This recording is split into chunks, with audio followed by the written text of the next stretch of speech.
बागेश्वर धाम सरकार धीरेन्द्र शास्त्री ने दिया विवादित बयान। सरकार ने की हद, लड़के आपस में कर रहे शादी।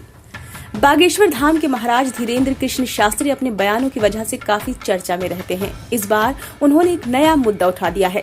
जबलपुर में उन्होंने कहा कि आजकल लड़के ही लड़कों से शादी कर रहे हैं और हद तो ये है कि भारत सरकार ने ऐसी शादी को मान्यता भी दे दी है। बता दें कि धीरेन्द्र शास्त्री की 5 दिन की श्रीमद् भागवत कथा इस समय जबलपुर के पनागर में चल रही है। धीरेन्द्र ने ये बयान रविवार को जबलपुर में कथा के दौरान दिया था। राधा कृष्ण का प्रसंग सुनाते हुए उन्होंने कहा कि आजकल तो उल्टा जमाना आ गया है, हनुमान जी बचाएं ऐसे जमाने से। आजकल तो लड़के ही लड़कों से विवाह कर रहे हैं, लड़का ही लड़का और बिटिया ही बिटिया। पहले का जमाना बहुत अच्छा था, लड़के की शादी लड़की से होती थी। अब आजकल तो कार्ड पढ़ना पड़ता है कि लड़के की शादी लड़की से हो रही है या लड़के से हो रही है। धीरेन्द्र शास्त्री ने यह भी कहा कि हद तो यह है कि भारत सरकार ने ऐसी शादियों को मान्यता भी दे दी है। जी हनुमान जी, अच्छा युग आ गया।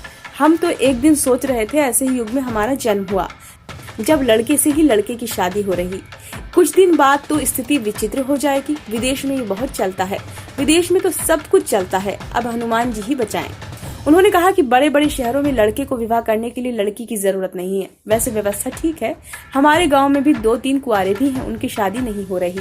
हमने एक विचार किया कि अगर शादी नहीं हो रही तो इन दोनों की आपस में करवा दो।